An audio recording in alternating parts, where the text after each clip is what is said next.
আল্লাহ পাক রব্বুল আলামিন আপনাকে আমাকে প্রচণ্ড প্রতিকূল অবস্থার মধ্যেও কিছু আল্লাহ পাকের বান্দাদেরকে এই আল্লাহ ওয়ালাদের মজলিসে, উলামায়ে কেরামের মজলিসে, জাকিরিন শাকিরিনদের মজলিসে, মুত্তাকিনদের মজলিসে আসার, বসার, বলার, শোনার তৌফিক আল্লাহ পাক দান করছেন। শুকরিয়াতান সবাই বলে আলহামদুলিল্লাহ।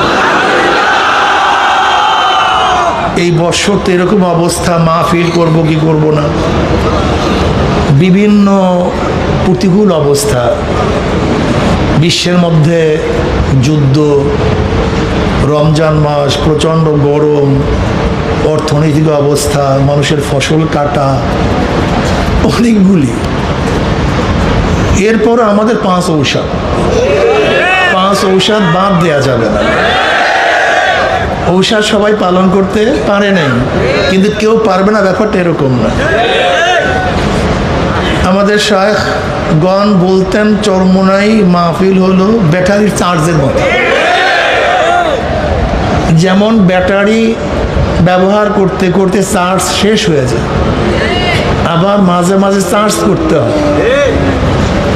যেইটা একেবারে চার্জ শেষ, চার্জ করার পরে দেখা যায় আবার সেই আগের মতোই সে কাজ শুরু হয়ে যায়। চরমোনাইর ময়দান হলো রুহের চার্জ, কলবের চার্জ, আমলের চার্জ। অকুনু মা সাদিকিন,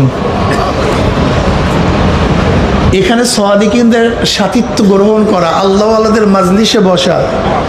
হুমুল জুলাসা লা ইয়াশকা জালিসুহুম, সব সময় ফিকিরের মধ্যে থাকা, জিকিরের মধ্যে থাকা, দ্বীনি ফেজার মধ্যে থাকা, নিজেকে মাওলাকে পাওয়ার জন্য ঘর বাড়ি ত্যাগ করা, এগুলি খুবই জরুরি।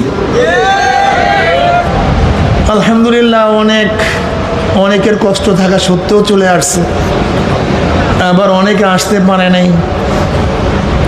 আল্লাহ পাক আমাদের যাদেরকে নিয়ে আসছেন, এত প্রতিকূল অবস্থার মধ্যে শুকরিয়া আদায় করার দরকার আছে কি নাই? শুকরিয়া আদায় সবাই বলে আলহামদুলিল্লাহ। চরমোনাই ময়দান গঠন করা হয়েছে একমাত্র আল্লাহ বলা লোকদেরকে আল্লাহর সাথে মিলিয়ে দেওয়ার জন্য, একমাত্র। এখানে দুনিয়ার কোনো স্বার্থের জন্য আপনাদেরকে ডাকাও হয় না, বয়ানও করা হয়। আমাদের শায়খরা স্পষ্ট বলেছেন, এক সবক